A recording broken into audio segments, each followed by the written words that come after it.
लाओ त्से पर प्रवचन देते हुए हमारे प्यारे सद्गुरु कहते हैं कि जितने अद्वैतवादी हैं, हम अद्वैत की बात करते हैं, लेकिन जो भी अद्वैतवादी हैं, जो धर्म की यात्रा पर हैं, कहते हैं कि वो कहते तो हैं अद्वैत कि सब कुछ, लेकिन फिर भी वो पदार्थ और चेतना को दो भागों में बांट के देखते हैं, एम्फेसाइज करते हैं चेतना पर, और पदार्थ और चेतना को दो अलग अलग भागों में बांट के देखते हैं। और लाओ त्से कहता है कि जब तक तुम द्वैत में दोनों को अलग अलग करके देखोगे, तब तक तुम अद्वैत को नहीं पा सकोगे।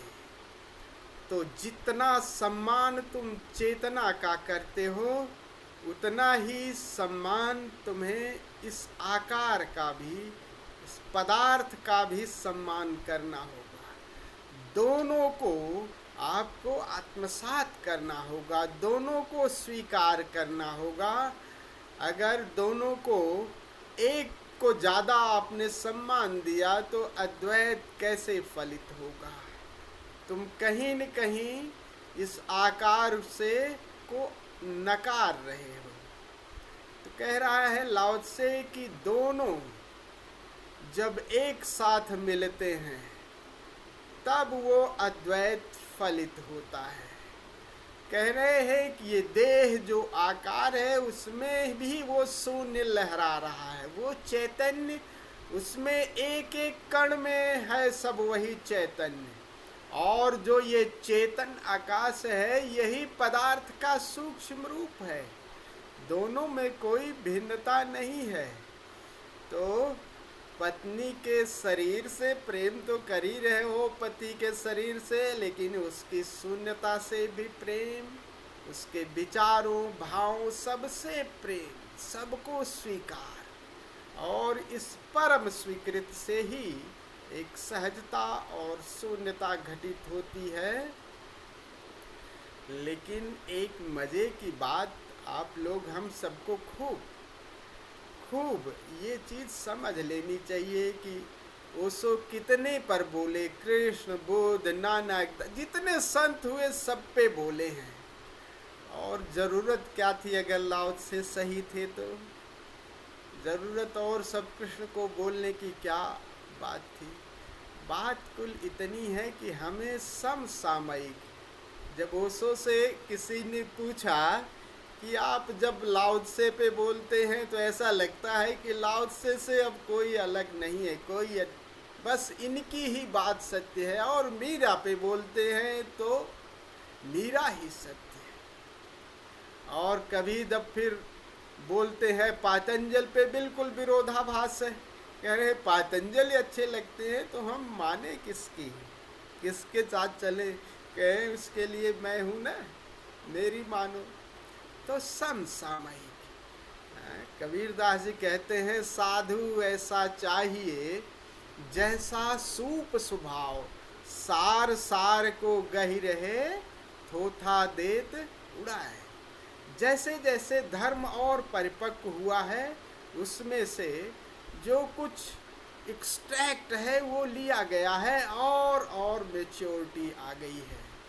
तो बहुत सारी बातें हैं जो कुछ हमें सभी से लेनी है, और उसको कह रहे हैं कि सभी के साथ, क्योंकि ओशो जब सब पर बोल रहे हैं तो इसका मतलब है कि सब में से आपको एक्सट्रैक्ट दे रहे हैं। इसलिए हमें सबका एक एक्सट्रैक्ट लेना है। हम लाओ त्से की भी विधियों को इसलिए कर रहे हैं, आने वाले बहुत सारे हमने समय में शिव की विधि कृष्ण पर किया, कबीर पर किया, और उन सब की साधनाओं का मूल ये है कि जो मुख्य 7 साधनाएं हैं, 7 चक्रों की, सब इसी पे हैं कि कोई पहले मूलाधार की साधना करता है, कोई तंत्र की साधना जो स्वाधिष्ठान की है। अब जैसे लाओ त्से की साधना है वो प्राण की साधना है, या आपके नाभि की, हृदय की साधना है, कंठ की साधना है, और ध्यान आपकी किसी सहस्त्रार सांख्य योग की। यही 7 साधनाएं हैं। लेकिन हमको सातों का भी सम्मान करना, हम सातों से उतर सकते हैं, कोई घाट। अब हमने मुख्य बात क्या है? मुख्य बात घाट से उतरना कहाँ है? उस शून्य के महासागर में, उस चैतन्य के। अब किसी से, लाओ त्से को जाओ, चाहे पातंजलि से जाओ, चाहे मीरा से जाओ, चाहे तंत्र से जाओ, चाहे कर्म से जाओ, लेकिन कर्म करते करते होश के साथ जब थक जाओ तो आंख बंद करके अपने शून्य गगन में, अनहद में विश्राम करो। तंत्र से प्रयोग करो, प्रयोग करते करते भीतर चले जाओ और अनहद में विश्राम करो। बात सबने ये बात तो स्वीकार की है कि ओंकार अंतिम है, ओंकार की डोर अंतिम है। शरीर श्वास से साधना करो, शरीर से साधना करो, इंद्रियों से साधना करो, बात चेतना का तीर भीतर मुड़े और आकाश। इसलिए लाओ त्से कह तो रहा है कि शरीर का, लेकिन आइडेंटिटी तो आकार से इतनी है कि उससे थोड़ा सा हमें संतुलन बनाने के लिए, आने वाले समय में इनकी संतुलन की विधि भी हम करेंगे। संतुलन बनाने के लिए जिस पर हम ज़्यादा फोकस्ड हो गए हैं, उससे थोड़ा सा हमें दूरी बनानी पड़ेगी। आकार से तो हम जन्मों जोनों से जुड़े हैं, विचारों से, इसलिए आकाश पे फोकस्ड होना है। लेकिन सम्मान करना है देह का भी, क्योंकि देह से हमें विरोध नहीं करना है। ये भी उसी का, उसी आकाश का एक दूसरा रूप है, जो मूर्त रूप है, जो विजिबल है, और एक चैतन्य का इनविजिबल वो आकाश रूप है। तो दोनों में एक ही वही चैतन्य तत्व लहरा रहा है। तो ये हम लोगों को ख्याल रखना है कि हम अलग अलग विधियां कर रहे हैं, तो मूल बात यही है कि मूल बात हम उस ओंकार के साथ उस शून्य में, शून्य के महासागर में, चैतन्य के महासागर में कैसे पकड़े जाएं। तो हर विधि से हम बाद में जाते वही हैं। तो आज हम उसी विधि को फिर से करेंगे दोबारा। तो उस विधि का पहला चरण तो आप लोग समझ लिए हैं, गहरी श्वास लाओ त्से कह रहा है। और एक बात आप लोगों को कह रहा हूँ कि आप ये जरूर ध्यान रखिएगा, ज़्यादा से ज़्यादा आप लोग नाभि केंद्रित रहिए। जब ज़रूरत हो तो मस्तिष्क और हृदय का उपयोग करिए। इस पर तो ओशो भी राजी हैं कि हमें ज़्यादा से ज़्यादा नाभि केंद्रित, प्राणों पर रहिए, प्राणों पर। लेकिन जब ज़रूरत पड़े तो हृदय का उपयोग कर लो, ज़रूरत पड़े मस्तिष्क का, लेकिन अनावश्यक मस्तिष्क में टंगे मत रहो। जब कुछ भी नहीं कर रहे हो तो उतर आओ अपने प्राणों पर। बच्चों के साथ हो, अपने परिवार के साथ हो, हृदय पे उतर आओ, प्रेम पूर्ण रहो। तो सभी के साथ इंद्रियों का प्रयोग कर रहे हो, देह का प्रयोग कर रहे तो देह पे उतर आओ। लेकिन जब कुछ भी नहीं, ज़्यादा से ज़्यादा प्राणों पे जितना रहेंगे उतना ही आप रिलैक्स इसको प्रयोग की करिए। और इधर 4-5 दिन खूब करिए। जब भी कुछ करो नाभि पे ध्यान करते हुए एक चेतना का तीर नाभि पे रखो, और देखो आप बड़ा रिलैक्स हो जाओगे, स्वस्थ भी हो जाओगे। खोपड़ी से नीचे नाभि पे उतर आओ, खूब प्रयोग। और नाभि से थोड़ा 2 इंच नीचे है वो हारा केंद्र, तानदेन केंद्र। नाभि को उतरोगे तो आप धीरे से सरक जाओगे। वो जैसे हार्ट बीट होती है ना, वैसे वो धड़कता है। आप जैसे जैसे संवेदनशील होगे तो आपको लगेगा वो भी आपका तानदेन बिंदु भी धड़क रहा है। इस तरह से जब वो आपको पता लग जाए तो बस फोकस डेट उस पर ध्यान रखो, फिर बाद में एक्सपेंड कर दो। तो आज हम इन 3 चरणों में लाओ त्से की विधि को करेंगे। पहला जो चरण है वो गहरी श्वास का है, और श्वास के साथ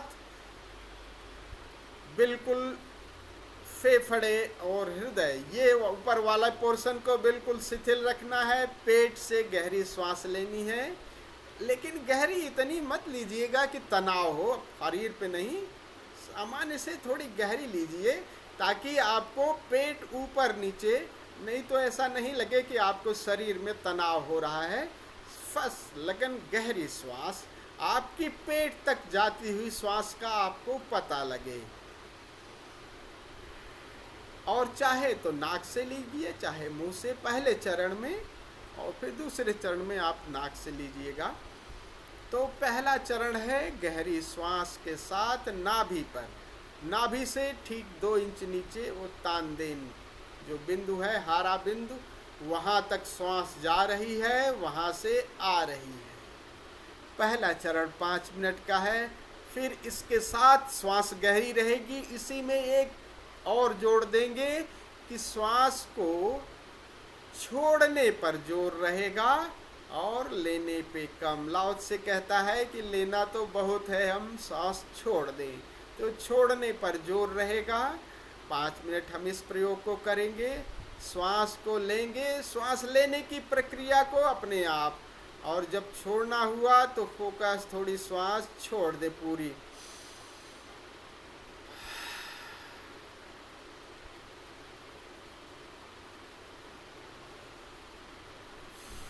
जैसे फुग्गा नहीं होता, आप उस पर थोड़ा सा पिंच उभो दो, फक से निकल जाता है।